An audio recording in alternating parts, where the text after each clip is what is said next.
Life has a strange way of catching you off guard when you least expect it. After years in the insurance business, my days had fallen into a comfortable rhythm. Appointments, paperwork, and polite conversations. I had grown accustomed to the predictable hum of my office, finding reassurance in its familiarity. But now and then, something shifts, and the ordinary transforms into the extraordinary.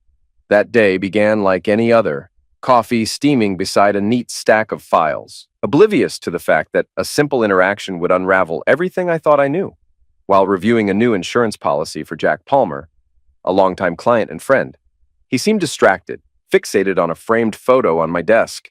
It was a professional shot of my wife Kelly and me from our 25th anniversary. Clearly, he wasn't absorbing anything I was saying. Setting the photo down, Jack smiled and remarked on how lucky I was to have a wife like Kelly. Beautiful, graceful, the kind of woman most men would envy. In the picture, her blonde hair, styled in a French braid, cascaded down her back. She wore a modest silver cocktail dress, true to her conservative taste. High neckline, calf-length hem, and low heels. Her wardrobe had always leaned toward elegance without flash. In all my years in the insurance business, no client had ever spoken about my wife like that. It stirred an odd mix of pride and frustration. I loved her deeply, but I often wished she showed more interest in intimacy rather than her endless community meetings and groups. The conversation drifted to how we first met. I was a sophomore in college. She was a freshman. I first saw her chatting with her friend Emma walking down the corridor. Kelly, focused on Emma's animated storytelling, collided with me, sending my books flying. She bent to help me, only to bump into me again as she stood. I was too flustered to ask her out, and when Emma pulled her away, I blurted, "You owe me!" Without missing a beat, Kelly shouted back my address, while Emma waved, introducing herself with a mischievous grin.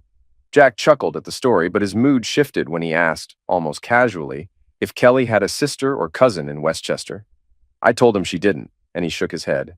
He swore he'd seen a woman last week who looked strikingly like her. Same face, same figure, but dressed nothing like the Kelly I knew. According to Jack, this woman had blonde hair streaked with gray, twisted into a bun under a yellow hat decorated with tiny white daisies. Her dress was equally bold, low-cut like a corset pushing up her chest, and the short skirt barely covered her. When she bent to pet a passing toy poodle, Jack glimpsed matching yellow underwear. He admitted, almost sheepishly, that he hadn't stopped thinking about her all week. I forced a chuckle, brushing it off as mistaken identity, perhaps a doppelganger. Kelly, after all, was too immersed in church groups and community events for the scenario Jack implied. Changing the subject, I handed him the new policy, emphasizing its improved coverage and lower cost, especially now that he had the security system installed. The one he'd recommended to me as well. I'd since outfitted both my office and home with their setup, even discussing an insurance partnership with the company. A win-win, as they say.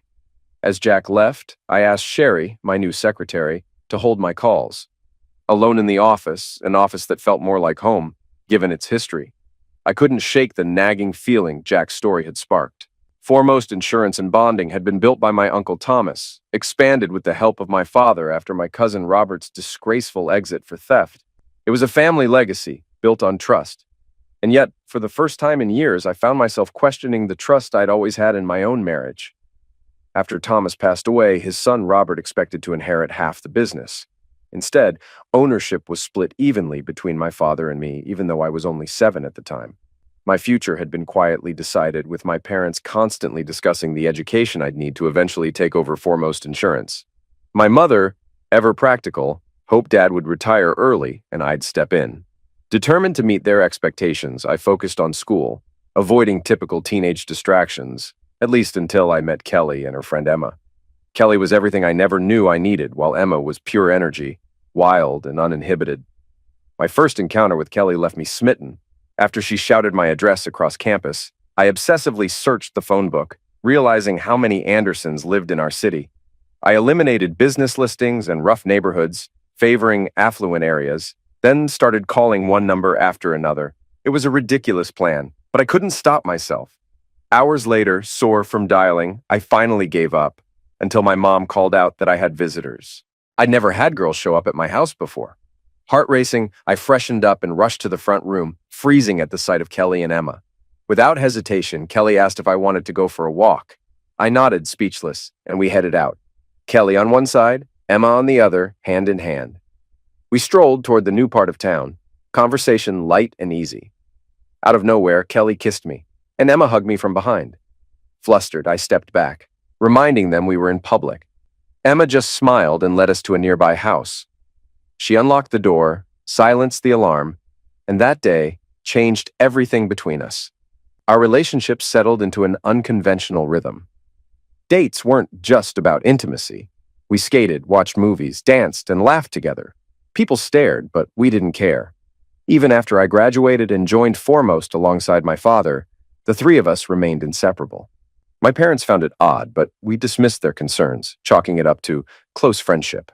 Everything changed during Kelly's senior year when she fell seriously ill. What started as a lung infection spiraled into a life-threatening bacterial infection.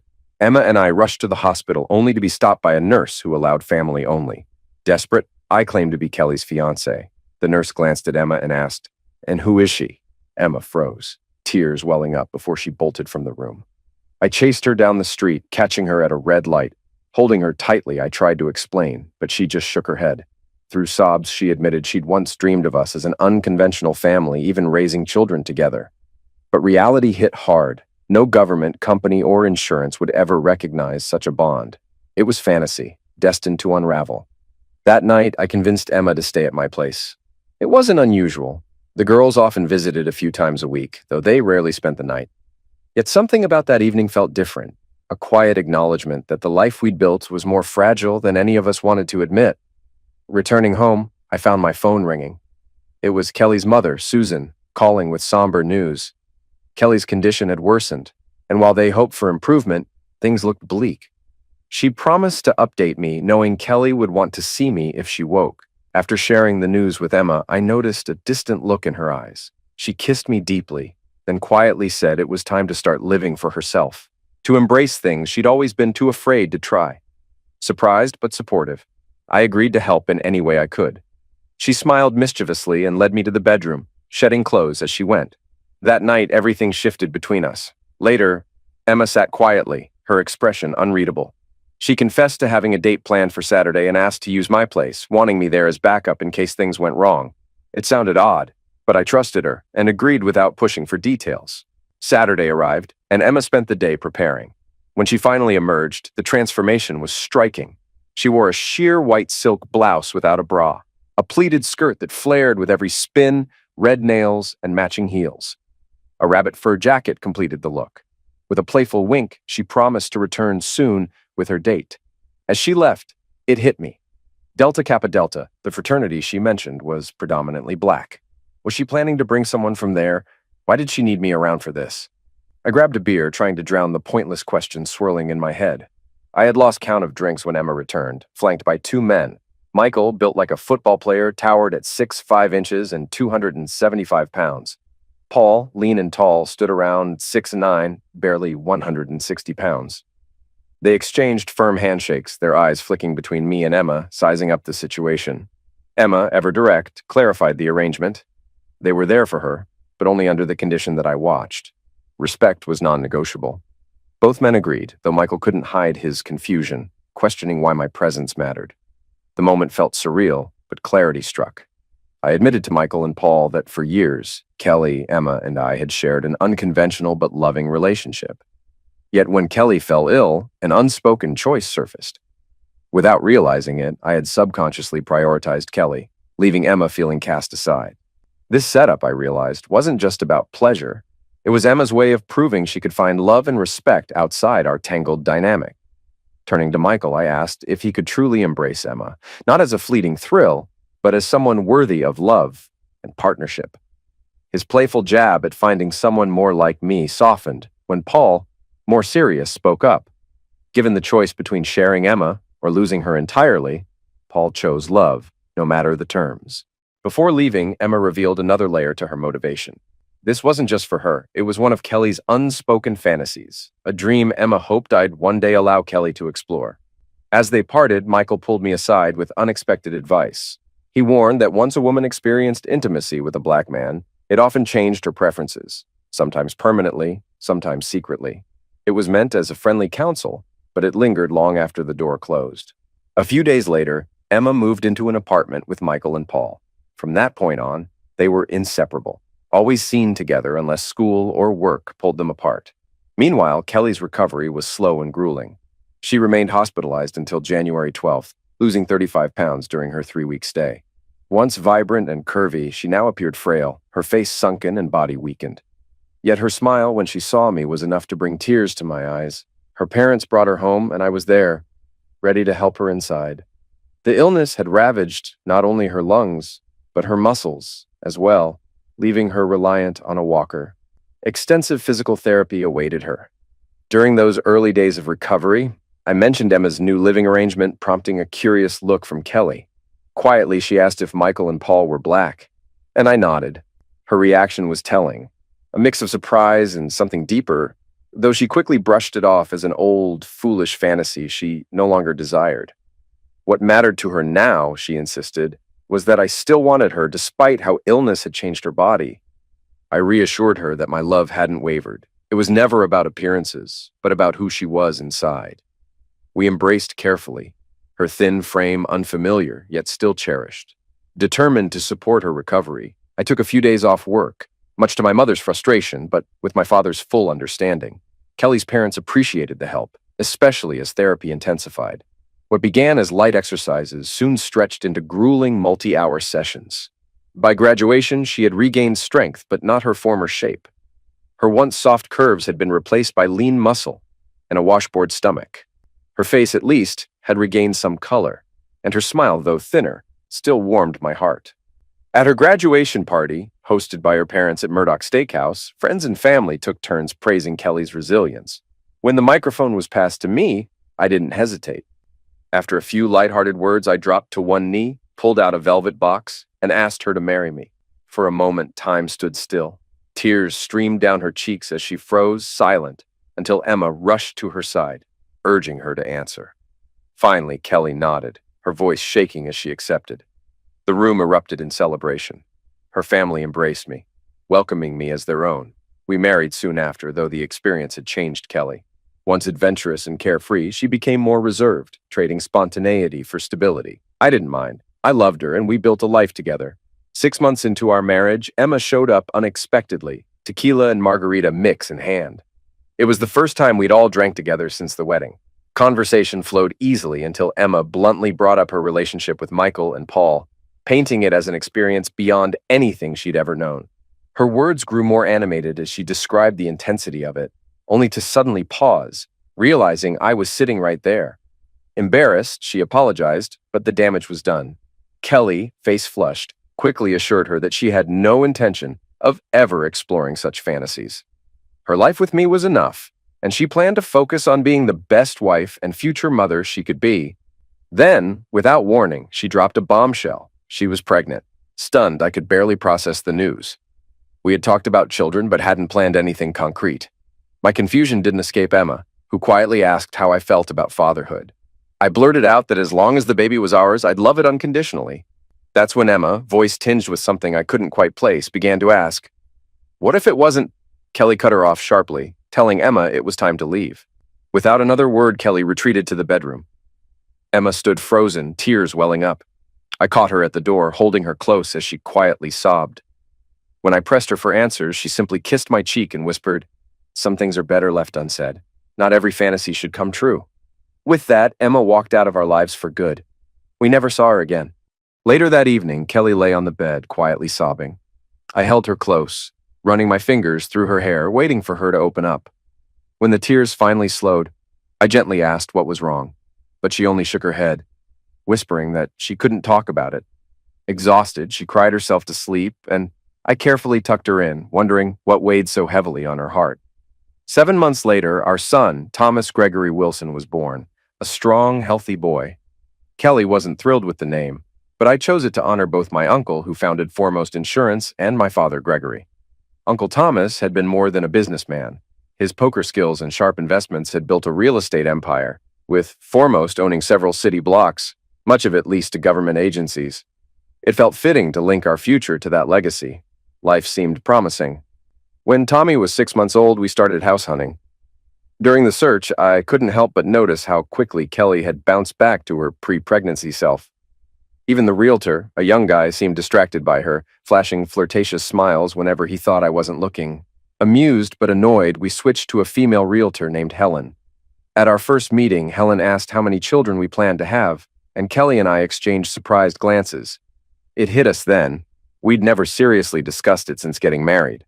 On impulse, I joked about wanting 5 or 6 kids, prompting Kelly to gape at me like I'd lost my mind. Laughing it off, we realized it was a conversation long overdue. As we drove home, I brought it up again, asking Kelly what she truly wanted. After a thoughtful pause, she suggested trying for another baby when Tommy was around 15 months old. Maybe they'd even share birthday parties. Her tone softened as she added, almost to herself, that if another pregnancy happened, she might not go through with the procedure she'd once considered. Her words hit me harder than expected, stirring an unease I couldn't quite place. That night, I rocked Tommy to sleep under the soft glow of the carousel lamp Emma had gifted at Kelly's baby shower. The rotating lampshade cast stars and comets across the ceiling while Mr. Sandman played, a tune both Tommy and I had grown to love. Time flew. 2 years and 2 days after Tommy's birth, we welcomed Ronnie Lynn Wilson into the world. Unlike her calm, older brother, Ronnie arrived screaming and seemed to never stop unless surrounded by friends or busy with activities. From t-ball to dance, church camps to sleepovers, her childhood was a blur of motion. Tommy excelled in sports and academics, while Ronnie balanced her social energy with sharp intellect, maintaining a perfect GPA, just like her brother. Eventually, Tommy earned a PhD in crypto-cybernetics, specializing in complex computer systems, while Ronnie pursued robotics and AI, earning her master's degree. Both married, Thomas to Casey, with 3 children, Donald, Nick, and Kelsey, and Ronnie to Annette, with twin daughters they adopted from Korea, Aiko, and Mako. I couldn't have been prouder of our children, yet as they built their futures, Kelly and I quietly drifted apart. About 2 years ago, our intimacy faded. Kelly immersed herself in church choirs, women's groups, and charity work, often returning home late and exhausted. I never doubted her fidelity. I loved her deeply, and believed love meant unwavering trust. Business thrived, allowing us to support Kelly's favorite causes generously. But life took an unexpected turn a few months after Jack Palmer's visit. One afternoon, while reviewing government contracts, my secretary interrupted over the intercom. "Mr. Wilson, you have visitors." I sighed, irritated. "I told you no interruptions." Her voice tightened. "Sir, they're already on their way in." Just as I reached for my phone to dial emergency, the door swung open. Thomas walked in, followed closely by Ronnie, who was the spitting image of her mother. I jumped up so quickly that I slammed my thigh against an open drawer, forgetting entirely what I'd been searching for. Pain aside, I embraced them both tightly, relieved but puzzled by their unexpected visit. We settled onto the worn leather sofa my Uncle Thomas had once ordered, still more comfortable than most modern furniture. Their uneasy glances and tense expressions quickly shifted my focus. Something was wrong, seriously wrong. Ronnie, holding back tears, took my hand while Thomas scrolled through his phone. Their hesitation spoke volumes before a word was said. Finally, Thomas revealed the reason for their visit. It seemed Kelly was having an affair. Stunned, I leaned in as Thomas explained. A friend of his, Larry, an NFL player, had shared the story. Larry's older brother, wealthy and brash, had been bragging about his affair with a beautiful married woman. He was smitten, talking about marriage, though she insisted she wouldn't leave her husband. In one heated moment, he even claimed he'd liquidate her husband if it would clear the path for them. She reportedly dismissed the idea, saying she couldn't live with him if he did something so extreme. Then came the proof. Thomas showed me a series of photos. Kelly, unmistakably her, dressed seductively and intimately engaged with a well-dressed man of mixed race. The images progressed from suggestive to explicit, followed by shots of the man welcoming 2 other men into the room. It was too much. I covered the screen, unable to process more. Thomas quietly put his phone away. He urged me to hire a private investigator, suggesting it might still be a case of mistaken identity. Ronnie nodded in agreement, emphasizing the need for discretion. Before leaving, they sent copies of the evidence to my phone and work email, ensuring I could share them with both a lawyer and an investigator if needed. Left alone with my thoughts, I recalled the company that had installed our security system, AOA Security. They'd mentioned having licensed private investigators on staff, typically handling background checks, but available for more sensitive cases like fraud or infidelity. I called the office and asked for Manny, the specialist I trusted most. He confirmed that the security system's recording equipment was hidden in an alcove by the back stairs, accessed by turning the middle coat hook. He promised to have the technician walk me through its operation. Shifting gears, I requested an investigator.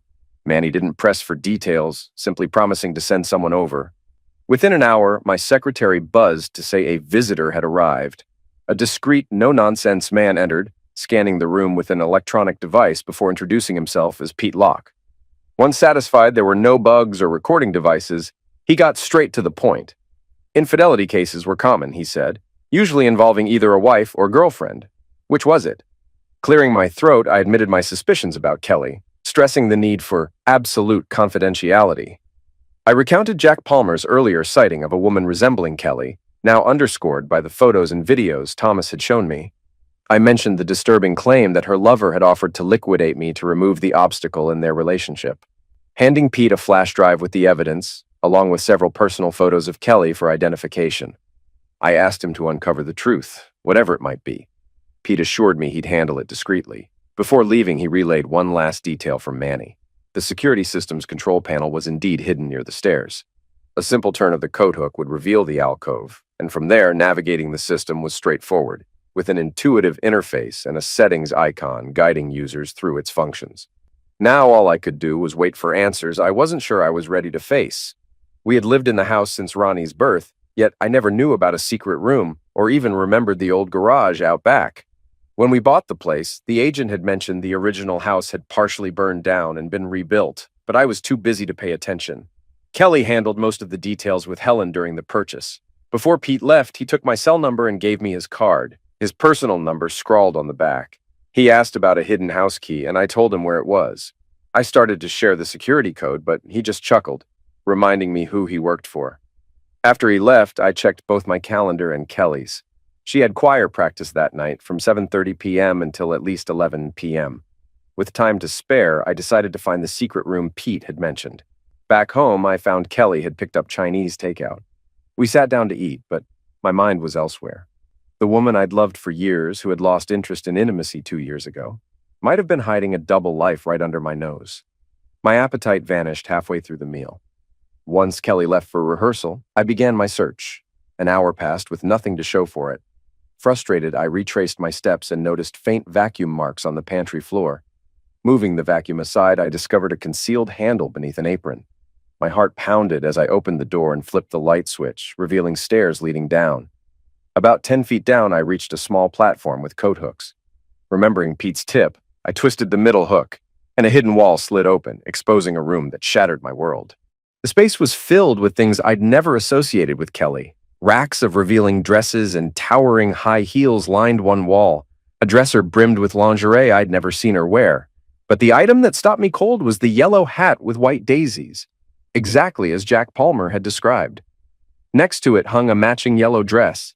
A vanity cluttered with makeup, perfume, and beauty products stood nearby, leaving little room for doubt. My chest tightened. I found the security system and accessed the footage. The videos showed Kelly moving around the house in provocative outfits, though none captured her entering or leaving dressed that way. I transferred the files to my work computer, snapped photos of the room, and continued down the stairs. At the bottom, I discovered the old garage, now housing a red Miata and a white Lincoln. Both cars were registered to Kelly Anderson, but listed at an unfamiliar address. I photographed the registrations and the vehicles, then returned to what once felt like home, but now felt foreign and cold. It was only 9 p.m., leaving me over 2 hours until Kelly's return. I poured myself a drink and sat at the kitchen counter, absently spinning my wedding ring. The glass grew slick with condensation, untouched. I knew if I started drinking, I might not stop, and I couldn't afford to lose control. At 11:15, Kelly returned. I quietly removed my wedding ring, drained the glass, and headed upstairs. In the bathroom, I turned on the hot water and waited. At 11:27, she entered, humming softly. Without glancing at the bed, she strolled into the bathroom, stripping as she went. I noticed she wasn't wearing underwear. She picked up her dress from the floor and hung it on the heated towel rack. Moving silently behind her, I wrapped my arms around her waist. She jumped, startled, then smiled playfully. But when I pulled her closer, her expression shifted. She protested, claiming she needed to shower, her voice rising with panic. The past 2 years of rejection, doubt, and loneliness overwhelmed me. I couldn't stop. Tears mingled with the hot spray of the shower, hers and mine. I pressed my head against her chest, torn between fury, heartbreak, and the stubborn remnants of love that refused to die. After the tense encounter in the shower, Kelly pulled away, her expression clouded with confusion and frustration. She questioned my behavior, sensing something had shifted. Her defensiveness reminded me of a child caught in a lie, desperate to maintain innocence. I couldn't hold back, reminding her it had been 2 years since we'd been intimate. The strain had reached a breaking point. I was either going to reclaim my wife or lose myself to someone else. I left her standing there, tears streaming down her face, while I dried off and got ready for bed. That night, Kelly didn't join me. She slept in the guest room, and the silence between us stretched into the following weeks. Words became rare, conversations clipped. The woman I had loved for decades now felt like a stranger. Early one Monday morning, a call broke the uneasy quiet. There had been an explosion at one of our rental properties in Middleton. A ruptured gas line had leveled part of the building. I hurriedly dressed, grabbed my keys, and hit the highway, pushing 70 miles an hour when a large truck suddenly cut me off. I slammed the brakes, but the pedal hit the floor, nothing. Panic surged as I pumped the brakes, but the car kept hurtling forward. Instinct kicked in. I downshifted to second gear, then first, easing into neutral while steering toward the shoulder. The emergency brake brought the car to a shaky halt. The truck, now ahead of me, lingered for a moment before merging back into traffic. My heart pounded in my chest. A state trooper pulled up behind me, lights flashing. I explained the brake failure, and he asked me to pop the hood. As I complied, the truck that had nearly liquidated me disappeared into the distance. Moments later, the officer, Sergeant Jones, according to his badge, emerged from under the hood, shaking his head grimly. The brake lines had been cut. Jones called for a tow truck and promised the car would be taken to forensics. They'd search for fingerprints, traces of tools, anything that might identify who had tampered with the vehicle. He offered me a ride, but I declined, opting instead to call the office. Oddly, they confirmed there had been no gas line damage at the rental property. No explosion, no emergency. It had been a false report. Chilled by the implications, I retrieved Paul Locke's business card from my wallet and called him. He agreed to meet me in 20 minutes. We found a quiet cafe near my office, sipping coffee while the weight of reality settled in. Paul, ever the professional, pulled a thick folder from his worn briefcase. His expression darkened as he flipped through its contents. Warren Lagarde. That was the name. A notorious figure masquerading as a legitimate businessman, Warren had built his fortune through pills, money laundering, trafficking, and countless other scams. Paul explained how Warren had crossed paths with Michael, who had once worked as a courier for him. Learning that Michael lived with Emma and Paul, Warren had visited under the guise of reconnecting. That's when he met Kelly. Something about her caught his eye, and he pursued her relentlessly until she agreed to dinner. Their first date wasn't ordinary. Warren flew her to New Orleans on his private jet for shrimp, grapefruit, and champagne. That night marked the beginning of a 2-year affair. Paul slid the folder toward me, hesitation in his eyes. He asked if I really wanted to see the evidence.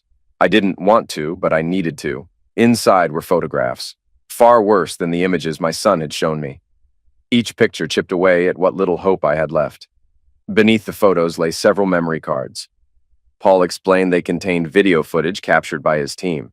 He warned against watching them myself, but advised sharing everything with my lawyer. As the reality of betrayal sank in, Paul urged me to call Manny and arrange personal security until the divorce was finalized. His tone was firm. This wasn't just emotional fallout. My life could be in danger. After settling the cafe bill, Paul offered to drop me off, but we passed a Chrysler dealership, and I impulsively asked him to stop. Minutes later, I drove off in a brand new Charger Hellcat. If someone was coming for me, they'd have to catch me first. The engine roared beneath me, a fleeting comfort amid the chaos.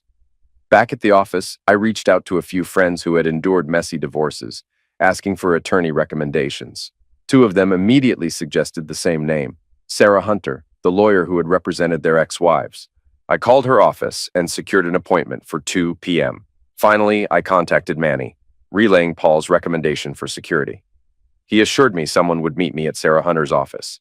It was time to protect myself and face the truth head-on.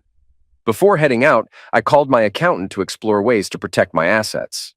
By 2 p.m., I was seated in Sarah Hunter's office, a sharp, no-nonsense attorney with reddish-brown hair and keen brown eyes.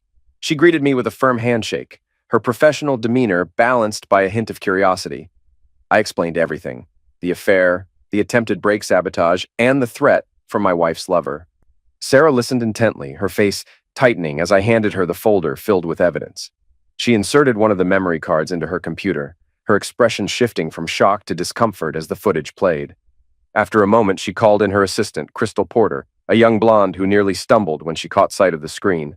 Sarah introduced Crystal, explaining she'd handle paperwork and any follow-ups. As Crystal blushed, clearly flustered by the videos, she took the folder to make copies. Meanwhile, Sarah and I spent the next 2 hours discussing my legal options. Thankfully, Foremost was structured as a corporation, keeping it safe from division. However, Kelly could claim half the house, bank accounts, and IRAs. Our meeting was interrupted when Crystal returned, announcing a visitor for me. A tall, fit man entered, introducing himself as Stephen Dahlia, my bodyguard sent by Manny. Both Sarah and Crystal exchanged glances, clearly impressed. After Sarah assured me she'd be in touch once the divorce paperwork was ready, Stephen and I left together. Back at the office, Stephen stayed close, his vigilance bordering on excessive. Just as I was about to dismiss the concern, he suddenly shoved me into the juniper bushes. 2 bangs cracked the air. A passenger in a plumber's van had aimed a tool at us. Stephen drew his own tool, firing at the van and shattering its back window. The van lurched into traffic, colliding with another car.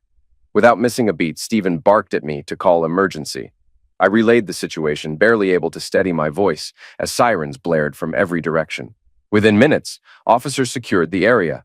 The driver had suffered critical injuries and was barely conscious. The passenger hadn't survived, while paramedics checked me for shock. 2 detectives approached, flashing their badges. Tom Baker Sr. and Tony Noddle, grizzled, no-nonsense types. Baker mentioned they'd heard about my brake line sabotage earlier that morning and regretted not following up sooner. They suggested moving inside for a more private conversation. At my office, Sherry, my secretary, ran up and hugged me, tears brimming in her eyes. I hadn't realized she cared that much. Once we settled in, the detectives pressed for answers. Why would someone want me dead? The weight of the situation hit hard. My throat tightened and tears welled up, but Tom's stern gaze cut through my panic. I pulled myself together, recounting everything. Kelly's affair, Warren Lagarde's threats, and how she once rejected the idea of him liquidating me. Though now, I wasn't so sure. Tony scribbled notes, asking for proof. I slid the folder across the desk, and their eyes widened at the explicit evidence. Several clear shots of Lagarde's face left no doubt about his identity. Baker sighed. We might pin something on him, but don't get your hopes up. He's slippery. Stephen, standing guard behind me, squeezed my shoulder. I've got your back, Mr. Wilson. The detectives handed me their cards, promising to stay in touch. As they exited, Baker glanced back at Stephen with a knowing grin. Nice shooting today. We miss you in the department. Surprised, I turned to Stephen. You were a cop? Why'd you leave? Stephen chuckled, his expression softening. He explained how, one morning, while working as a detective, he was unexpectedly summoned to the commissioner's office. The other detectives had teased him, speculating it was either a promotion or disciplinary action. He hadn't known what to expect. That meeting, it turned out, would change everything. Stephen hesitated, then confessed why he'd left the force. The commissioner had accused him of impregnating his stepdaughter, Ashley, demanding marriage to make her an honest woman. Apparently, Ashley claimed it happened at a party after one of the detectives flashed a gold badge. The accusation jogged Stephen's memory. A girl had indeed cornered him at that party, flirtatiously asking if he wanted her. He had refused, even when she dragged him into a bathroom and tried to seduce him. Facing the commissioner, Stephen stood his ground, insisting he'd wait for a paternity test. When the results inevitably cleared him, his suspension without pay led him to resign and pursue a private investigator's license, a decision he never regretted. While reflecting on Stephen's story, I called Sarah, my lawyer, to inform her about the second attempt on my life. I urged her to expedite the divorce filing. When she asked Kelly's whereabouts, I checked the calendar. Kelly was supposedly volunteering at the Senior Care Center from 6 o'clock to 11 p.m. Sarah arranged for the server to deliver the papers there. I also called to change all the house locks and security codes, including the lower garage I'd recently discovered. Later that evening, Sarah called with unexpected news. The Senior Care Center claimed Kelly hadn't volunteered there in years. It hit me. Her detailed schedules weren't for organization, but for deception. I told Sarah to have the server wait at our front door, offering to cover overtime if necessary. At 11:30 p.m., the doorbell rang, followed by furious pounding. Kelly stood outside, livid and screaming, demanding answers about the divorce filing. Stephen stood by me, calm and steady, as I told her through the door to go back to Warren and let me know where to send her belongings. Kelly's anger quickly turned to desperation. She pleaded, insisting it was just closeness and that she truly loved me. I ignored her, turned off my phone when she started calling, and poured myself a drink. I offered some to Stephen, but he declined, citing duty. From outside, Kelly's voice carried as she tried every door and window, begging for entry. I stayed resolute. After finishing my drink, I headed upstairs, but the thought of her possibly bringing Warren into our home made me nauseous. I moved to a guest room and made a mental note to replace the bedroom set. The next morning, Stephen and I grabbed breakfast at Denny's, though I barely touched anything beyond coffee. My stomach was knotted like I'd been on a roller coaster for hours. Back at the office, Sherry met me at the door, her face tight with worry. Two men had arrived earlier, insisting on seeing our accountant. One was with the IRS, and the other seemed vaguely familiar. In the accountant's office, Betty Scholes, our longtime bookkeeper, was typing while Pete and another man stood nearby. When Betty saw me, she shook her head, clearly frustrated with herself. The other man turned and introduced himself as Yvonne Crow, an IRS investigator. Pete had called him to examine my charitable donations to Kelly's foundation. Confused, I asked if there was an issue. Ivan exchanged a glance with Pete, then handed me a printout of a $150,000 check made out to Christian choir charities. Flipping the page, my throat went dry. The back showed it had been deposited into WLG charity distributions and endorsed by Kelly Anderson. Stunned, I crumpled the paper. Had my donations to Kelly's charities bounced? Pete clarified that the checks had cleared, but the funds had never reached legitimate charities. My mind raced. If I'd deducted these donations from my taxes, was I now in legal trouble? Ivan sighed, explaining that only Kelly and Warren had accessed the money, so I likely faced no criminal charges. However, I'd need to file amended tax returns for those years, and penalties could still apply. Sensing my genuine disbelief, Ivan asked if I'd testify against them. If I agreed, he'd push to dismiss the fines, though the amount was significant. He revealed the full extent of the scheme. Over the past 2 years, I had unknowingly funneled nearly $4 million into fake charities. Now, both Kelly and Warren face serious federal charges for tax evasion and fraud. Ivan assured me he'd bring an assistant to comb through my books, ensuring no further violations. He also requested my personal tax documents. Before I could respond, Betty, our accountant, spoke up, already prepared with a decade's worth of my family's tax records. Leaving them to their work, I returned to my office, overwhelmed by the weight of betrayal. Kelly hadn't just cheated, she'd stolen from me and the company, funding her fantasy life with Warren. Tears welled up as reality settled in, and just then, Sherry entered, quietly handing me tissues before informing me that Emma Knox was in the lobby, asking to see me. I didn't want to face her, but curiosity got the better of me. I asked Sherry to stay nearby as a witness. Emma entered, visibly distressed, and embraced me, apologizing profusely. She admitted she'd introduced Kelly to Warren, never imagining it would spiral into this mess. In her mind, Kelly would have a wild fling, divorce me, and return, happier and more content. Now she pleaded for forgiveness on Kelly's behalf, questioning if divorce was truly necessary. Without a word, I pulled out the folder of evidence and flipped through the damning photos. Emma recoiled, tears streaming down her cheeks. I spared her the details of Kelly's financial fraud, knowing warrants were still pending. Defeated, Emma whispered an apology and slipped away. The next 2 days crawled by, each moment heavy with dread. Then, while having coffee with Stephen one morning, I glanced at the newspaper and froze. The front page displayed mugshots of Kelly and Warren, arrested by the IRS for tax evasion, fraud, theft, and attempted murder. It was over. The facade had shattered. Later, Ronnie called, her voice sharp with anger. "Did you really have to get her arrested? Wasn't divorce enough?" she demanded.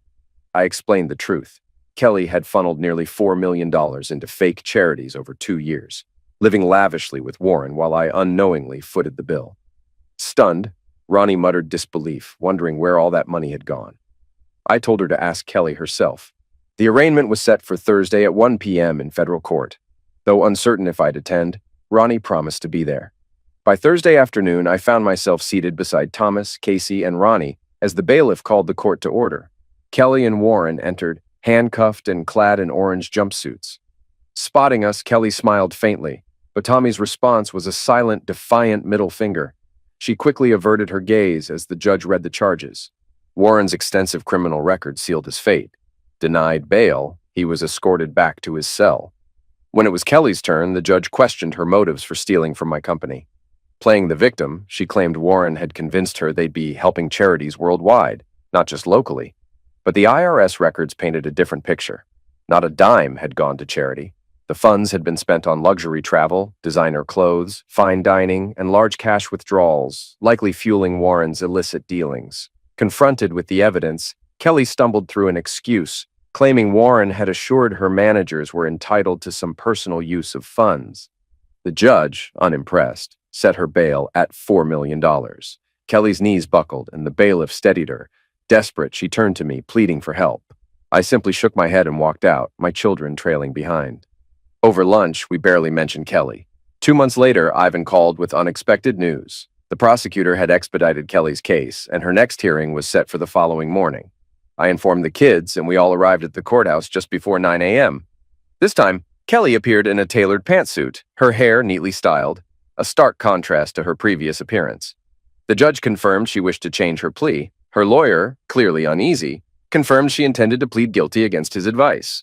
The judge sternly reminded Kelly that a guilty plea meant sentencing as though a jury had convicted her. She nodded, her gaze flickering to us, hands clasped tightly together. The judge requested the sentencing guidelines, scribbled some notes, and delivered the final blow. For tax evasion, Kelly received 20 years in federal prison. For grand theft, another 7 to 15 years served consecutively. For conspiracy to commit murder, an additional 10 to 20 years. In total, no less than 37 years behind bars. Kelly's face drained of color. Staggering, she muttered, 37 years? I'll be an old woman. I never meant to liquidate Dawn. It was just talk. I want to change my plea. The judge remained unmoved. Mrs. Wilson, your confession is already part of the record. Then, in an off-the-record remark, he added, frankly, after reviewing this case and your divorce filings, I'd have given you more time if I could. You deserve it. The gavel struck. Bailiff, take Mrs. Wilson back to her cell. This hearing is concluded. Kelly's eyes met mine one last time, filled with regret and disbelief, but I didn't linger. I turned away, walking out with my children, ready to leave the past behind. The divorce hearing came a month later, handled by a court clerk instead of a judge. Kelly, escorted from prison, wore a gray jumpsuit with prisoner emblazoned in orange across the front and back.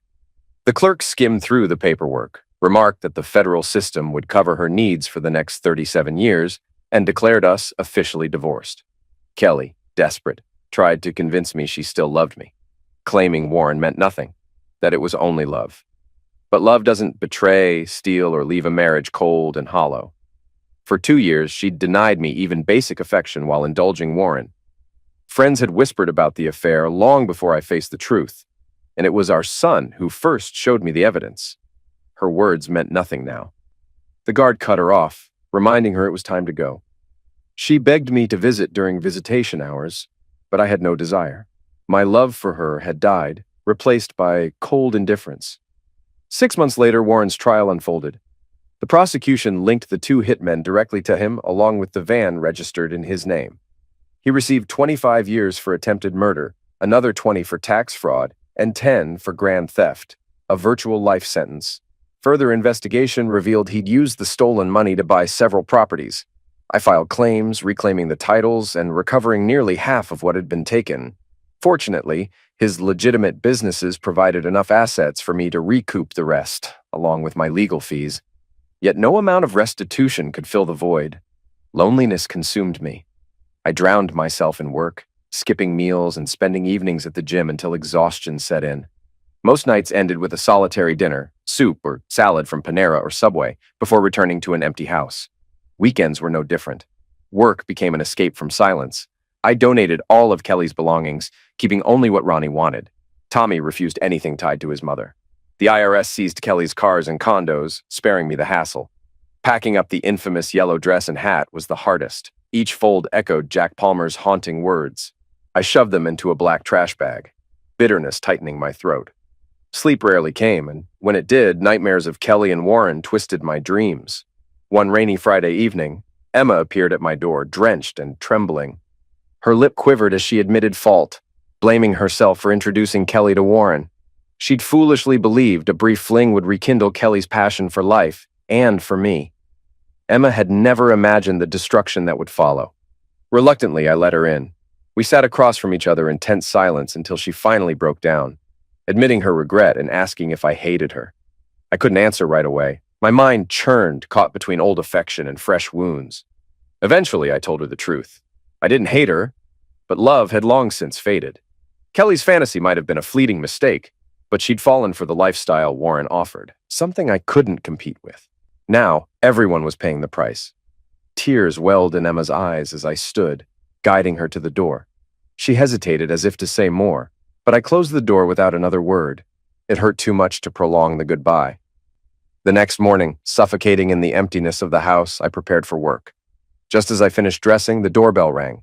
To my surprise, Sherry, my secretary, stood there, flushed and sweaty, wearing tight running shorts, a sports bra, and sneakers. Her long red hair was pulled back into a ponytail. She'd been training for a 10K when her water bottle broke. Since she was just a block away, she stopped by hoping for a refill. I invited her in, suddenly noticing her in a way I hadn't before. Outside the office attire, her athletic frame stood out, lean, toned, vibrant. She had to be at least 15 years younger than me. What was I even thinking? We sat at the kitchen table sipping sports drinks and talking. I learned her fiancé had left her months ago for someone else and heard more about her family. For the first time in a long while, conversation filled the house with something other than regret and silence. Sherry already knew about my situation thanks to office gossip. I handed her a kitchen towel to wipe the sweat from her brow, and she mentioned needing a shower. Without thinking, I offered mine. She hesitated, glancing at her damp running clothes, but I assured her I could toss them in the wash while she borrowed one of my robes. Leading her to the master bathroom, I fetched a plush robe and, sensing I'd be staying home for a while, removed my jacket and tie. Moments later, Sherry emerged, wrapped in the robe, and handed me her clothes. As the washing machine hummed, I heard the shower running, stirring memories of shared moments with Kelly. Lost in thought, I barely registered Sherry calling my name until her voice grew louder. I hurried upstairs, concerned, only to have her yank me into the shower, water cascading down her like a vision. Laughter filled the room as we stumbled into the bedroom, warmth replacing the cold emptiness I'd known for months. We ran out of hot water, but neither of us cared. We simply moved to the bed, laughing like teenagers. Afterward, she curled under the covers while I darted downstairs to toss her clothes in the dryer. When I returned, we made love again, the weight of loneliness lifting for the first time in ages. As we lay there, catching our breath, I suggested dinner and dancing. Sherry teased, asking if I'd really take her out in running gear. Grinning, I offered two options: go home to change, or let me buy her something new. She chose the latter, and at the mall, she picked a black velvet wrap dress, open-leg tights, and 4-inch heels.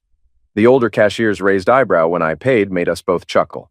When I joked about a stop at Victoria's Secret, Sherry leaned in, whispering, "You don't wear underwear with dresses like this." My heart raced. Dinner was perfect, and the dancing even better. As the night ended, I thanked her for giving me the best day I'd had in years. Sherry, eyes sparkling, suggested we swing by her place so she could grab some things and continue the night at my house. I hadn't felt this alive since first falling for Kelly. We left the club at dawn and drifted to sleep, wrapped in contentment. I woke around noon, Sherry still nestled against me. Craving coffee, I slipped into sweatpants and headed to the kitchen. Just as I poured a cup, a car pulled into the driveway. It was Tommy, Casey, and the kids. The grandkids rushed me for hugs as we settled into the living room, chatting about life updates. Mid-conversation, Donald suddenly blurted, "Grandpa, who's that?" We turned to see Sherry descending the stairs in a pink tracksuit, her smile widening as Tommy and Casey exchanged knowing glances. I introduced her, and everyone embraced without hesitation. We dressed quickly and took them out for barbecue, where Kelsey devoured more ribs than both her brothers combined. Sherry blended effortlessly with the kids, like family was second nature. As I paid the bill, Tommy pulled me aside, admitting Casey thought Sherry was too young for me, but he couldn't recall ever seeing me this happy. "Go for it, Dad," he said, grinning. "And if you do, can I be your best man?" The thought hadn't crossed my mind. This was still so new, yet everyone seemed to see something I hadn't fully grasped. After lunch, we played mini golf, laughing until our sides hurt. The joy of family time, long absent from my life, returned with surprising ease. As I watched Sherry with the grandkids, I realized how much she meant to me, and wondered if she'd ever consider sharing her life with someone my age. We settled into a rhythm. Friday dinners led to weekends together, filled with wine tastings, theater outings, and lazy mornings.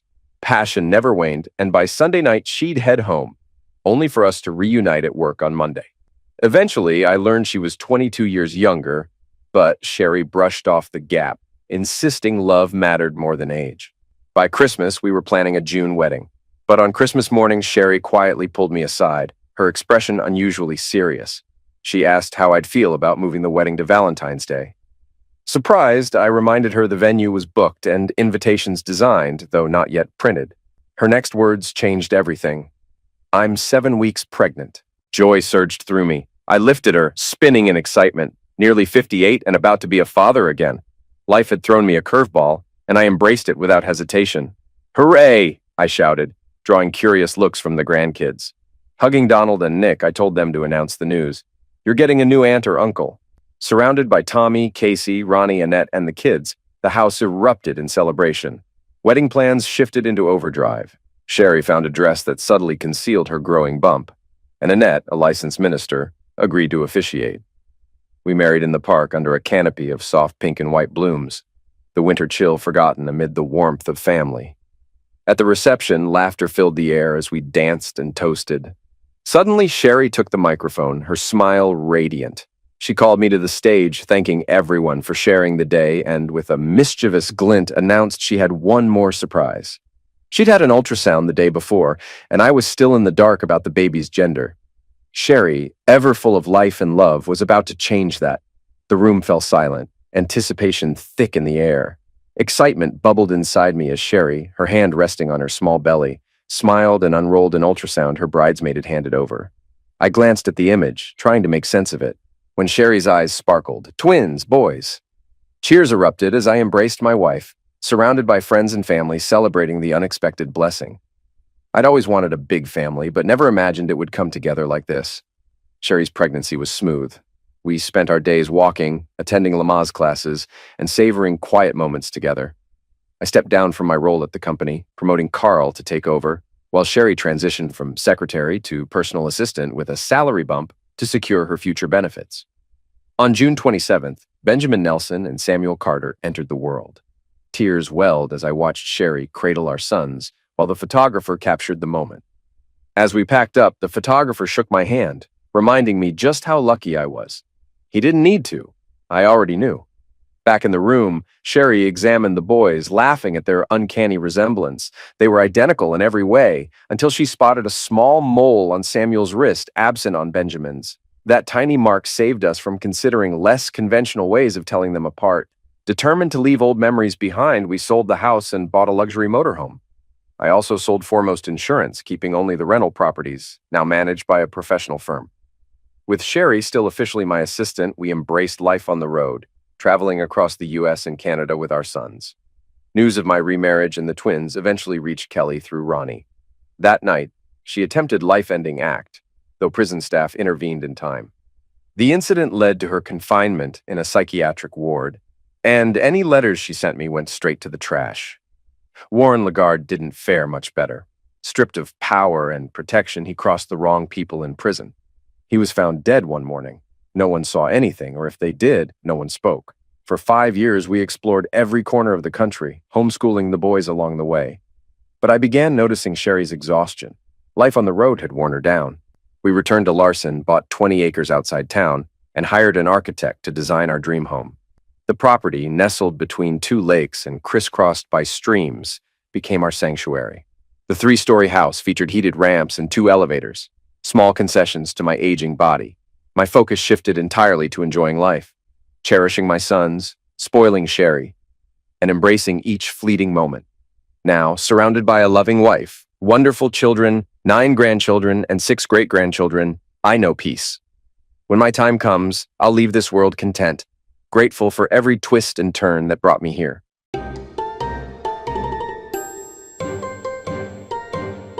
Before Donna entered my life, I wasn't sure I'd ever find a love that felt stable and dependable.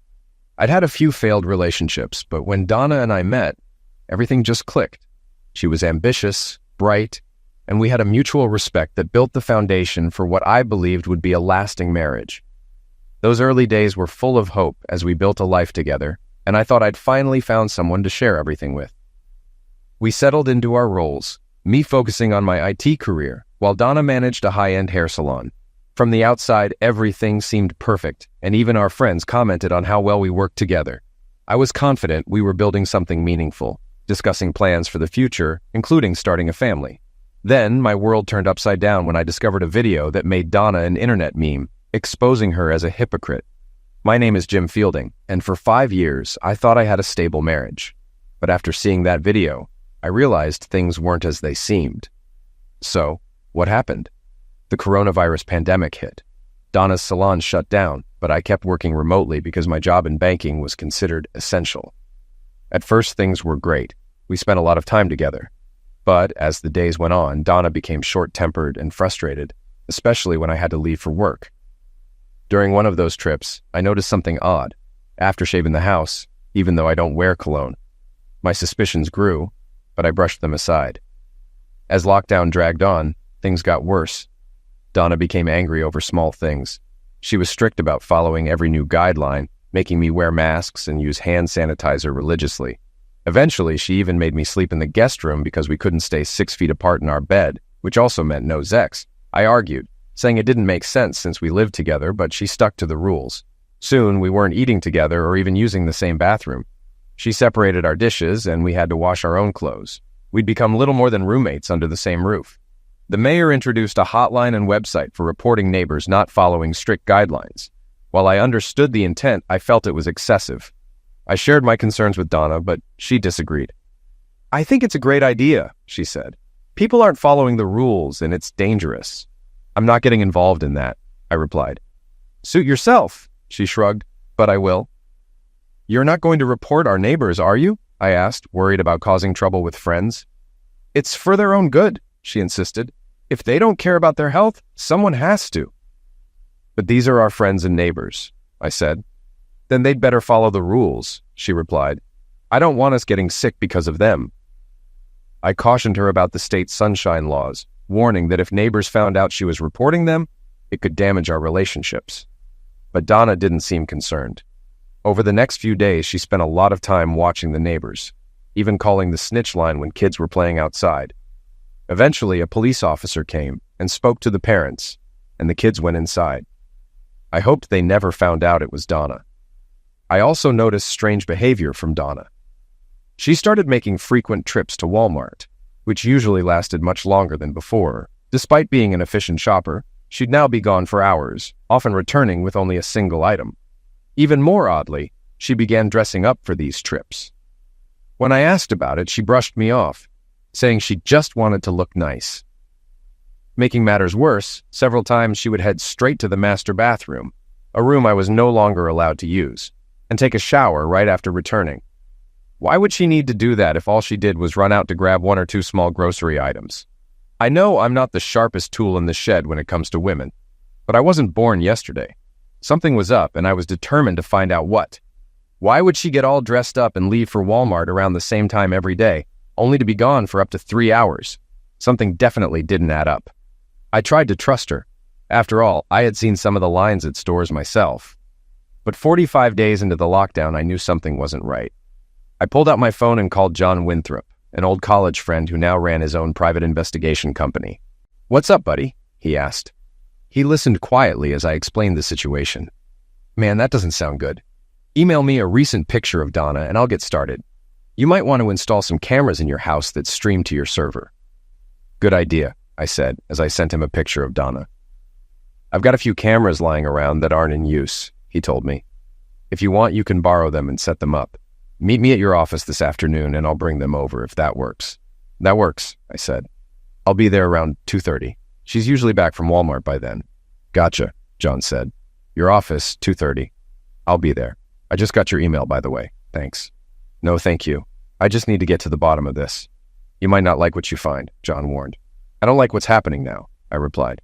"See you this afternoon, buddy." We ended the call, and I thought about what he said. I might not like the truth, but it had to be better than what was going on now. It was time to face this head-on and deal with it. I showered, changed, and left a note on the kitchen counter letting Donna know I'd be out until later that afternoon. I met John outside the building where my office was. He handed me a box with 3 small motion-activated cameras that could be installed just about anywhere, even inside smoke detectors. He also gave me an installation guide. I hope this works out for you, Jim. I'll get started on my end and let you know what I find. Okay, thanks, John. I appreciate it. After he left, I went inside and saw that UPS had delivered some batteries and DVDs. While checking my work email and our ticketing system, I learned the upgrades and battery replacements were scheduled for later that night after banking hours. I glanced at the clock and realized I had just enough time to get home, set up the cameras, and grab a couple of hours of sleep before the night shift. When I got home, Donna still wasn't back, so I grabbed my ladder and headed into the master bedroom, a place I'd been banned from. Out of curiosity, I peeked into her hamper and found a pair of underwear with what looked like crusty seed stains. Disgusted, I set to work. As I finished installing a camera in the smoke detector, Donna walked in.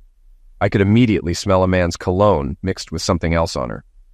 "What are you doing in my room?" she asked. "Your room?" I shot back. "Last time I checked, my name's on the mortgage, which means I can go into any room I damn well please, including the master bedroom where we used to sleep together." She recoiled. I rarely spoke to her like that. "Just so you know, I had to change the battery in the smoke detector. I'll be doing the same in the guest room and living room."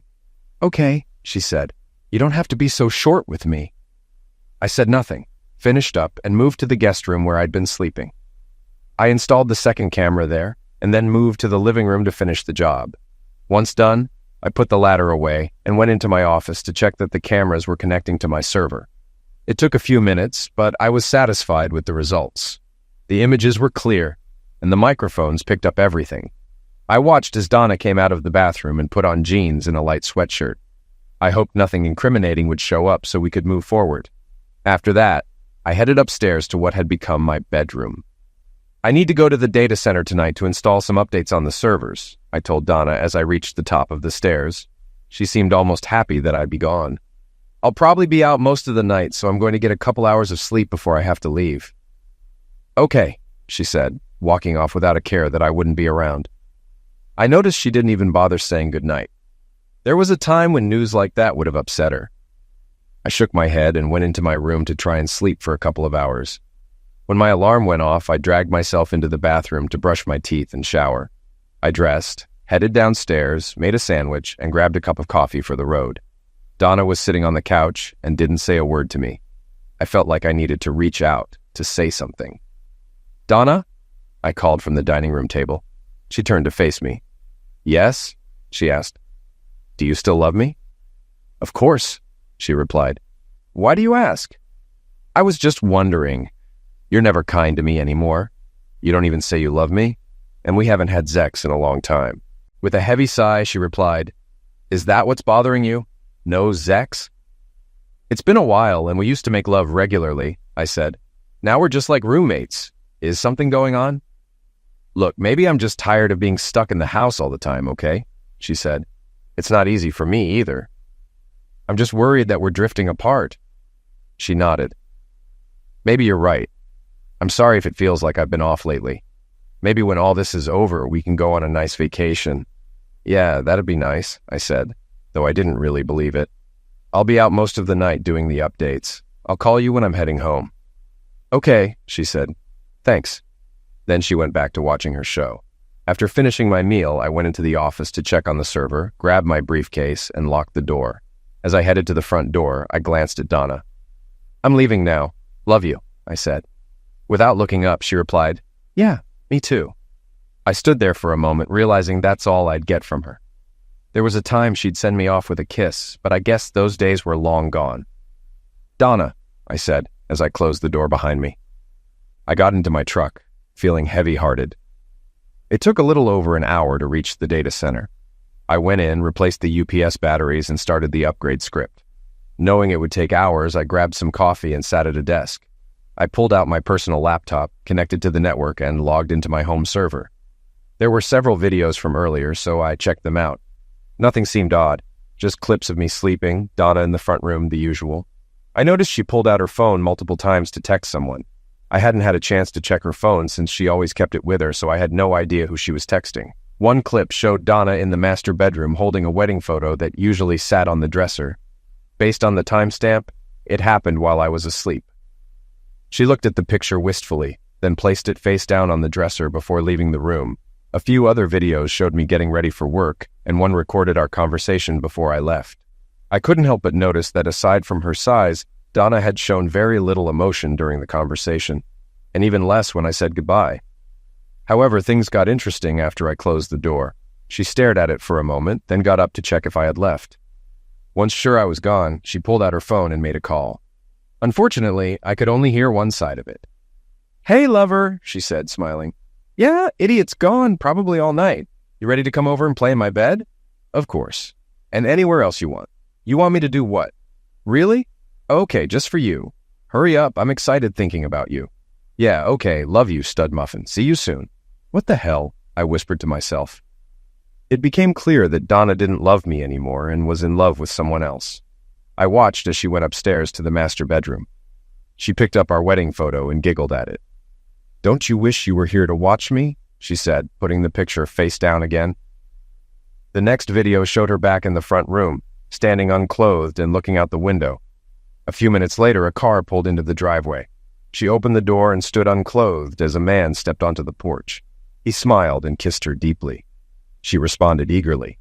It had been so long since she had touched me, let alone kissed me like that. It felt like my heart was being torn apart. They walked into the room, and I got a clear look at the man's face. He looked somewhat familiar, but I couldn't place him at first. His well-styled dark hair made him look like a model from a salon ad. Then it hit me. He was a hairdresser who worked at the salon Donna managed. I vaguely remembered meeting him once when I visited her. "So, the idiot's gone all night?" he asked her. "Yep, all night," she replied with a huge grin. "Come on, let's go upstairs. I'm so excited for you." Then they ran up the stairs into what used to be our master bedroom. The video ended, but I saw another had just been saved to the server, so I opened it. This video picked up where the last one left off.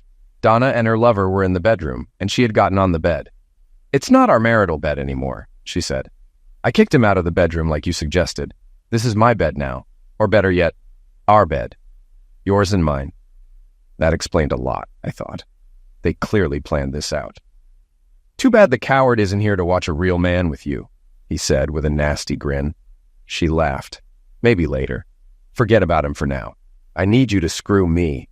I can't even begin to explain the emotions I felt as I watched and listened to them humiliate me in my own house, in what I thought was my marital bed. Part of me was heartbroken over the loss of what I once believed was a beautiful relationship. Another part of me burned with rage. After all the years I supported her and took care of her, this was my reward. It was probably for the best I wasn't there while this happened. I likely would have grabbed my weapon and ended both of them right then, but that would have just put me in jail, and I wasn't going down that road. It's crazy how fast someone's feelings can change. Right now, I didn't see Donna as my soulmate. She wasn't my wife anymore. In fact, it was hard for me to even think of her as a woman. She was just a selfish, deceitful person. I had to get away from all of this before I lost my mind. I stopped the video and left the data center. I drove to a convenience store and bought a couple of packs of cigarettes and a 6-pack of Coke. I would have grabbed some beer, but I still had work to finish and needed to drive back home. It had been years since I smoked, but I needed one before I completely lost it. Sitting in my truck, I smoked a cigarette, thinking about what to do next. Divorce was obvious, but it wouldn't be enough. I needed some kind of revenge on Donna and her dirtbag lover for what they were doing to me. But I had to be careful not to end up in jail. I went back inside to check on the updates, then sat down to continue watching the video. I've read stories where guys get excited, watching their wives with other men. That didn't happen to me, thank God. Sure, Donna was still attractive, but what I felt was pure hatred. What made it worse wasn't just watching them have sex in what used to be our shared bedroom, but hearing what they were saying. "You want me to get you pregnant?" he asked. "Yes, baby, get me pregnant," she said. "What about your pathetic husband?" he asked. "Who cares about him?" she said dismissively. "I'll make him think it's his and let him raise it." "I like that idea," the man said. "Here it comes." She removed her wedding rings and placed them in her hand. "God, you're wicked," he told her. "That's why you love me, right?" she asked. I screamed, I cried, and I raged. I wanted to smash my laptop against the wall. I couldn't believe the woman I had vowed to love forever was doing this to me. to us. I swore no matter what, I would get revenge on them both. In the video, the two of them were snuggled up in what used to be my bed. "So, Donna, why don't you just divorce the idiot and come live with me?" he asked. "Oh, please," she said. "You think I'd give up all this to live in that little trailer of yours? Look, I love you and the Zex, but I can't afford to divorce him yet. I need his money." So that's all I was to her now. A meal ticket. Well, to hell with that. I stopped the video and logged into our bank account. I did the usual things. Opened a new account in my name only, transferred half of our money into it, and then paid off and canceled our joint credit cards. I also went into our company's HR system and removed her name from my retirement account. I would have taken her off my insurance too, but I couldn't because it wasn't open enrollment, and I didn't have a finalized divorce yet. Other than that, I did everything I could to separate our finances. Working for the same bank that held our accounts definitely helped. I started the video again. "So, once this pandemic is over and we're back to work, you'll divorce him?" he asked. "Yeah, by then I'll have enough saved up and I can file for something like mental cruelty. I'm sure I can find a lawyer who'll ruin him." Not if I get to one first. You're a real piece of work, I thought to myself. Looks like this marriage is coming back to life, huh? I couldn't take much more and fast-forwarded through the rest of the video. After they finished having sex, they laid back down in bed and cuddled some more. So much for social distancing, I thought. After a while, they went to sleep, and it looked like the night's fun was over. I checked on the progress of the updates. It looked like they'd be done in about an hour. So I sat back and thought about my next move. After what I heard tonight, there was no way I could continue living under the same roof as Donna. I had seen and heard enough, and I didn't think there was any need for John to follow her anymore. So I came up with a plan. I spliced together several clips of the videos I had and sent the compilation to every one of her family members, explaining that I'd be filing for divorce on grounds of infidelity. By then, the updates were finished, so I ran some tests to ensure everything was working properly. Once I confirmed it, I packed up my things and headed to the truck, deciding to crash Donna's little party. It was only 1:30 a.m., meaning I'd get home around 2:30. Donna wasn't expecting me back until much later. Perfect, I thought with a wicked grin. I got into the truck, lit a cigarette, and hit the road. By the time I reached home, it was 2:25, so I turned off the headlights to avoid waking Donna or her lover. I parked in the driveway next to the a-hole's car, not bothering with the garage door. I went inside, turned off the security system, and set my laptop bag in the office. Then I quietly crept up the stairs and walked through the open door of the master bedroom. They were both fast asleep, arms wrapped around each other. How sweet, I thought sarcastically. I stepped into the room and flipped on the overhead light. "Get up! Get up! Get up!" I shouted, just like my drill instructors did back in boot camp. Startled, they leaped out of bed, totally confused about what was happening. "What the hell is going on here?" I yelled at the top of my lungs. "Oh my God!" Donna gasped when she realized it was me. "Jim, what are you doing home? You were supposed to be at work all night." "I finished early and wanted to surprise my loving wife," I sneered. "But what do I find instead? You and your lover in my bed?" The guy, Thad, looked terrified. "Look, man, I'm sorry," he stammered. I glared at him. "Just get your clothes on and get the hell out of my house," I roared. "You've got 30 seconds and 25 of them are already gone. Move." He scrambled like a headless chicken, trying to gather his clothes. I turned to Donna. "Maybe I should call the mayor's snitch line and report you for breaking social distancing rules," I said. "Pack your crap and get out." "Jim, please," she begged. "It's not what it looks like." I laughed right in her face. "Spare me your nonsense, witch. You love this a-hole? Go live with him." But, she stammered. "No buts, witch," I said. "Get out now. I'm not your meal ticket anymore. You want his kids? Fine. Go live with him in his trailer. I'm getting a divorce as soon as possible. Now pack up. Don't make me repeat myself." "Wait, you know about," she started. "I saw and heard everything. 304, I said coldly. Her eyes widened as she realized what I was talking about. "You saw. And right now you make me sick," I added. She started crying as it all hit her. "Stop crying," I snapped. "Pack your crap and get out. Whatever you leave behind gets tossed or burned." "You can't mean that," she sobbed. "Oh, I absolutely do." I loved you, and this is how you repay me? With lies and cheating on me with that piece of trash? I hate you right now. I never want to see your face again. Is that clear?" Sobbing, she got out of bed and began packing. Thad was still fumbling with his clothes, so I decided to speed things up. "Help her pack, a-hole," I commanded. "What?" he asked, bewildered. "Are you deaf? Help her pack. I'll bring some trash bags up, and you can start throwing her stuff in them. You're part of this mess, so do your part."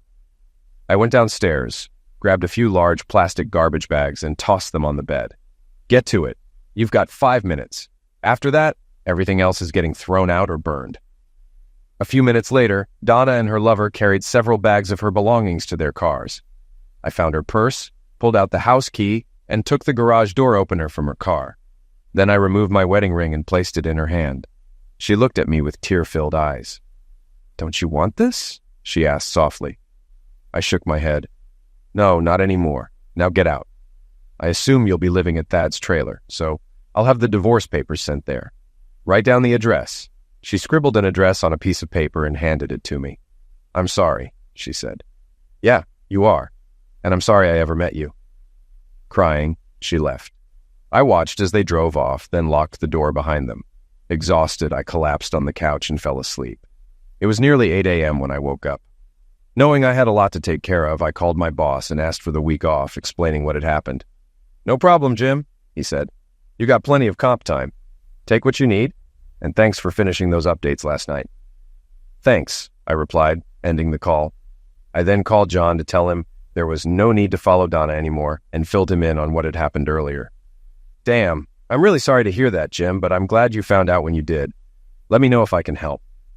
"Thanks," I said. "I'll return your equipment soon and we'll settle up." We ended the call and I refilled my coffee. I started searching for a family law attorney and found one who worked from home. I called, and he agreed to meet with me via a teleconferencing system his firm used. After I got the email with the details, I signed in, and soon we were chatting face-to-face from our living rooms.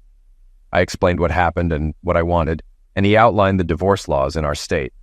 Turns out, we lived in a no-fault state, so I couldn't file for infidelity. However, her affair could be used to block her from getting alimony or support. The downside was, I'd probably have to sell the house and give her half the proceeds, but that was fine with me since I didn't want to stay there anymore. "I'll get started on the paperwork and have her served in a couple of days," he said.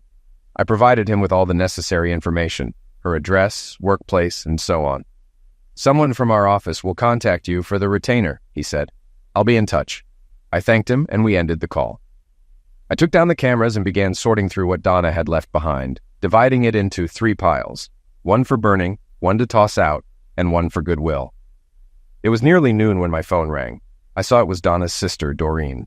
She was a couple of years younger than Donna, and out of work because the restaurant she worked at had closed.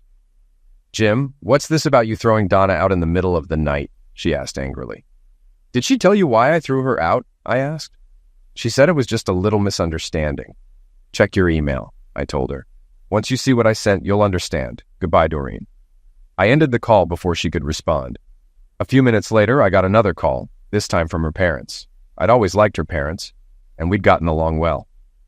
"Jim, I got a strange call from Donna," her father, Alan, said. "She told us you threw her out at 2:30 in the morning. Is that true?" "Yes, Alan, it is." "Why on earth would you do that?" he asked. "Have you checked your email?" I asked him. "No, I haven't." "Check your email and you'll know why. Talk to you later, Alan. Send my best to Linda."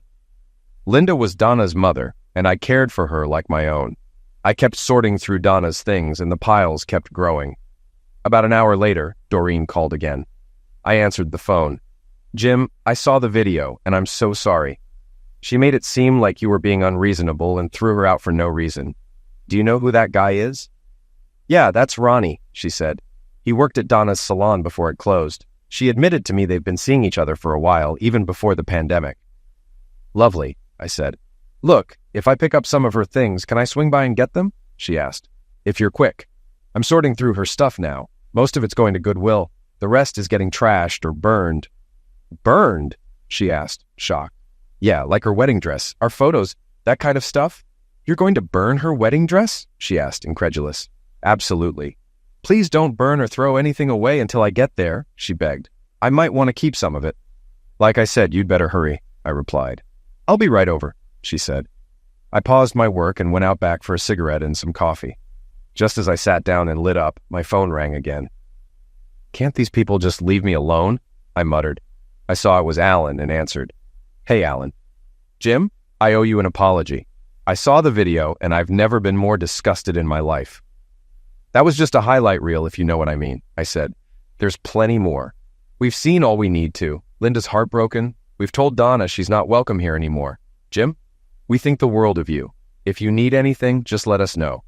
"Thanks, Alan. I appreciate that." We ended the call, and I went back inside. By then, Doreen was knocking at the door. I opened it and saw her standing there in short shorts and a cropped t-shirt. "Hey, Doreen, come on in." She flipped her long blonde hair back as she walked inside. "I'm sorting her stuff upstairs if you want to go through it," I said. "Sounds good," she replied. I handed her a trash bag and she smiled as she took it. "What is this? Luggage around here now?" she joked. I laughed. "Yeah, and she's lucky it's a clean bag." She laughed in response, and we went upstairs where she sifted through the piles of stuff, casually tossing things into the bag. She wasn't exactly careful with any of it. She noticed Donna's rings sitting on the nightstand. "She left her rings here," Doreen remarked. I nodded as she reached for them. "You might want to disinfect those first," I said. "Oh, that's gross. No way am I touching those. What are you going to do with them?" I shrugged. "I'm thinking of cleaning them and selling them at a pawn shop or something. They're worthless to me, and clearly they don't mean anything to Donna anymore." "Clearly," she agreed. "Go ahead and grab whatever you want. I'm heading out back for a bit. Feel free to join me if you want to talk." "Okay," she replied. I grabbed a fresh cup of coffee and stepped out back for another cigarette. A few minutes later, Doreen poked her head out. "Mind if I join you?" "Not at all," I said. She sat down in the chair across from me. "I didn't know you smoked." "I quit a while ago, but started up again last night after I saw that video." "Bad habit." "Mind if I join you?" she asked. "It's a free country," I said, surprised. She pulled a pack out of her purse, and I offered her a light. She leaned back and gave me a thoughtful look before speaking. "My sister is such an idiot. I can't believe she treated you the way she did." "You don't even know the half of it," I said, explaining how Donna kept us apart under the pretense of the virus, when really it was to keep me from seeing her. "She's not just an idiot, she's a stupid idiot," Doreen said. After a few moments, I noticed she started acting differently. The way she sat and the small smile on her face gave her intentions away. "You know, I've had a crush on you since the first time I met you." "Really?" I asked, surprised. "Of course," she said. "I always noticed how flirty she was around me when we were together, but I never encouraged it. Still, I could tell it bothered Donna, and to be honest, I didn't do anything to stop it either." "I've always thought highly of you too," I said. She smiled. "I'm not my sister, though." "I know," I replied. "No, you don't," she said. "Sure, we grew up together, but we couldn't be more different. Donna's always been selfish and a little narcissistic. I can't tell you how many times she got me in trouble with our parents, only to do the same things herself later. Honestly, I'm shocked you two lasted as long as you did." "Really? Why?" I asked. "She was always switching boyfriends when we were younger," Doreen explained. "She'd date someone for a few months, then move on. Most guys dumped her as soon as they saw who she really was. I wish I had known that before I married her." "I almost warned you when we first met," Doreen said. "Why didn't you?" I asked. "I thought about it several times, but I could tell you were completely in love with her." "I didn't think you'd believe me." I nodded. "You're probably right. I was head over heels for her and would have thought you were trying to split us up." "I did warn her, though," Doreen said. "I told her if she ever hurt you, she'd regret it. She swore she'd never treat you like her other boyfriends." "Did you ever think about revenge?" she asked. "It crossed my mind," I admitted. "I spoke to a divorce attorney this morning, and he's starting the paperwork." "Is that all? Isn't there something else you'd like to do?" she asked with a suggestive tone. I knew what she was hinting at, but I wasn't ready to take the bait, at least not yet. "Yeah, but I'd probably end up in jail," she laughed. "That's not what I meant." She rested her hand on my leg, and I could feel the heat from her touch. I knew I could have her right then, but it was too soon. "I'm still legally married," I said. "The papers haven't even been served yet." She smiled. "Good answer, that's fine. I've waited 5 years, so I guess I can wait a bit longer." "Are you staking a claim?" I asked with a grin. "Damn right I am," she said. "Donna messed up big time, but I'm not like her. I'm a one-man woman, always have been." I smiled back. "That's good to hear." I figured you'd have guys lining up. Nah, most of the guys I know are idiots or mama's boys. That's a shame. Not really, she replied. None of them can compare to you, but I have to know one thing. What's that? Is there any chance you'll take Donna back? She asked. I shook my head. None whatsoever. She burned that bridge last night. Too bad for her, I guess, Doreen said.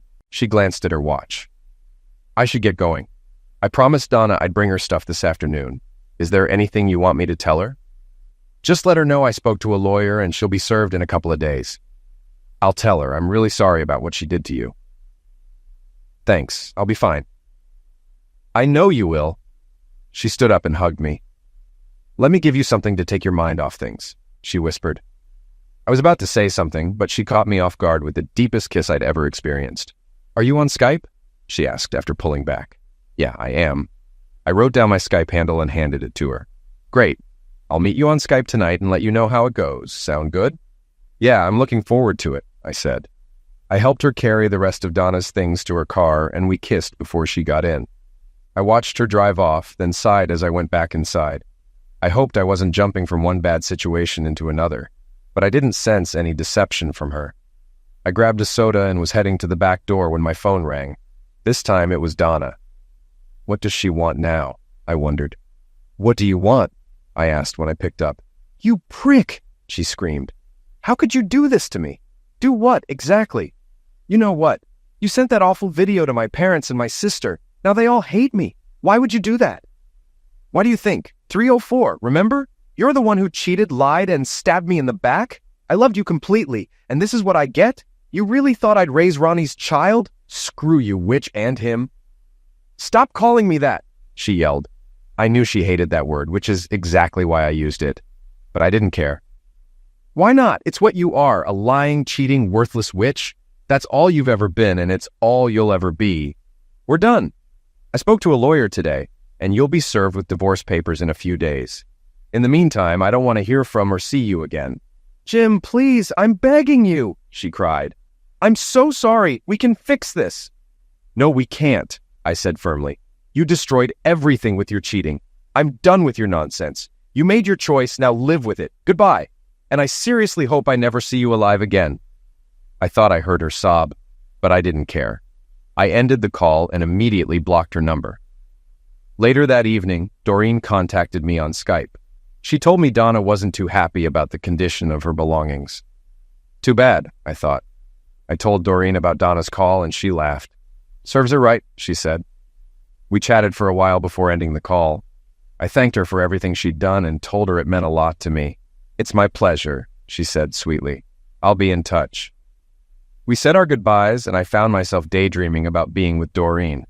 The next day, I finished sorting through the rest of Donna's things. I cleaned her rings and took the stuff I was donating to Goodwill, stuffing it all into trash bags and loading it into the truck. After dropping the bags off, I stopped by a pawn shop and sold her rings, getting a fraction of what I'd paid for them 5 years ago. Oh well, I thought. If Donna wants them, she can go buy them back. I even mailed the pawn ticket to her at Ronnie's trailer in case she wanted them. I figured she'd get the ticket in a day or two, giving her a chance to reclaim them if she wanted. I'm not entirely heartless, after all. I called John and arranged to return the surveillance equipment he let me use. After I got back home, I tore down the bed and put it in the front yard along with the dresser and nightstands. I added a free sign, and within a couple of hours, everything was gone. I gathered the rest of Donna's things, including her wedding dress and all the photos with her in them, and took them out back. I grabbed a 50-gallon drum from the garage, stuffed everything inside, soaked it with lighter fluid, and set it on fire. I stayed with the drum until it had all burned to ash, then made sure the fire was completely out before putting the lid on the drum. I left it there to cool down before moving it. I went back inside and looked around, making sure I'd removed everything that reminded me of Donna. The place felt a bit empty, but it was worth it to clear out all traces of her. By then, it was evening, and I was exhausted. I fried up some hot dogs and watched a little TV before heading to bed. I slept in the next day, but still managed to get a lot done. I opened the windows in the now empty master bedroom to air it out, then grabbed some spackle to fill the nail holes. Afterward, I cleaned the carpet using the shampoo machine. It was late afternoon by the time I finished. I was in the garage cleaning the machine when I noticed Ronnie's car pull up out front. I opened the garage door and grabbed a baseball bat I kept near the back door. Standing by the open door, I watched them get out and head toward the front door. I stepped out and intercepted them. "What do you want?" I asked. Donna held up 2 envelopes. "What is this crap?" she demanded. "If I'm not mistaken, those are divorce papers," I said. "Sign them and send them back. I've been more than fair. The sooner you do that, the sooner this sham of a marriage can be over. Don't fight me on this, or I'll use the full video I have of you two in our bed." "What about this?" she asked, holding up a smaller envelope. I recognized it as the pawn ticket I'd mailed her. "That's the pawn ticket for your rings. I sold them. Didn't get much, but that's life. I sent you the ticket in case you wanted to buy them back. I didn't want them, and clearly they didn't mean much to you either. I'm sure the judge will understand why I did it." "You prick," she cried. "Do you really hate me that much?" "Yes, I do," I said flatly. "What else did you do?" she asked. "I got rid of the rest of your stuff, just like I said I would. Gave away the bedroom set, took stuff to Goodwill, and burned the rest." "Burned?" she asked, shocked. "What did you burn?" "Your wedding dress, and any pictures that included you. Junk, basically." "You actually burned my wedding dress?" she said, her eyes filling with tears. "Yep. Want the ashes?" She broke down crying as Ronnie held her. He shot me a glare. "You really are a heartless prick." "Yeah, I am. Especially when someone I loved with all my heart stabs me in the back with someone like you. Just a warning, she'll probably cheat on you too. Don't get too comfortable. Now get off my lawn." Ronnie turned her around and led her back to his car. She glanced back at me before getting inside, but I cut her off. "By the way, you two seem awfully close for social distancing, and neither of you is wearing masks. Maybe I should call the mayor's hotline and report you," I said, pulling out my phone as if I was about to call. She sobbed as she got into the car. Ronnie squealed his tires as he drove off. I smiled and put my phone away. I expected her to fight the divorce, so I was surprised when my lawyer called the next morning to tell me she'd signed the papers and dropped them off at his firm. "I got them filed, and we've got a tentative court date 2 weeks from today," he said. "Fortunately, the court here is more technologically advanced, so the hearing will be online since she's not contesting it. I've also sent a copy of your video to the judge. I think things will go well for you." "Thanks," I replied, ending the call. Around 2:30, Doreen called. "How's it going?" "I heard Donna got served," she said. "Yeah, lawyer called and said she signed the papers and returned them. We've got an online hearing set for 2 weeks." "Good. Donna also told me what you did with her rings and wedding dress?" "Yeah, probably not my finest moment, but it felt necessary." "I don't blame you. I might have done the same." "So, are you up for some company tonight?" "Actually, I am," I said. "What did you have in mind?" "How about my world-famous lasagna and garlic bread? Think you can find some wine?" "Lasagna, huh?" I asked. "My favorite. I think I can find some wine." "Great. I'll be over around 6:30. Does that work for you?" "Looking forward to it," I said. We talked a little more before ending the call. Afterward, I went out to grab a bottle of wine and picked up some flowers. When I got back, I jumped in the shower, shaved, and dressed in clean jeans and a polo shirt. I still had some time before Doreen arrived, so I set the table with the good dinnerware and placed candles in the center. I felt a bit like a teenager trying to impress his first date. I had just lit the candles when the doorbell rang. I opened the door and welcomed Doreen inside. She handed me the hot lasagna, and I placed it on a heat rack I'd set out. She arranged the garlic bread on a plate, and I admired her short black dress. She looked stunning. As she dished out the lasagna, I poured us each a glass of wine and pulled out her chair. She smiled sweetly and sat down. "You look just as delicious as this lasagna," I told her. She smiled back. "Thank you. And you're looking pretty good yourself in that polo. I like what you've done with the place. I don't see any signs Donna ever lived here." "That's the idea," I said, taking a bite. "This is the best lasagna I've ever had." "I'm glad you like it," she said. "Wait till you see what I brought for dessert." Dessert? I hadn't seen her bring anything else, but then I realized what she meant. I smiled knowingly. After dinner, Doreen helped me clear the table. Once we finished, she turned to me and untied her dress. It took me a moment to realize I'd stopped breathing. Standing before me was the most beautiful woman I'd ever seen. "What's the matter?" she teased. "Haven't you seen an unclothed woman before?" "Not one as sexy and beautiful as you," I stammered. She kissed me deeply. "Are you ready for dessert?" I couldn't remember ever feeling this good. Not even with Donna.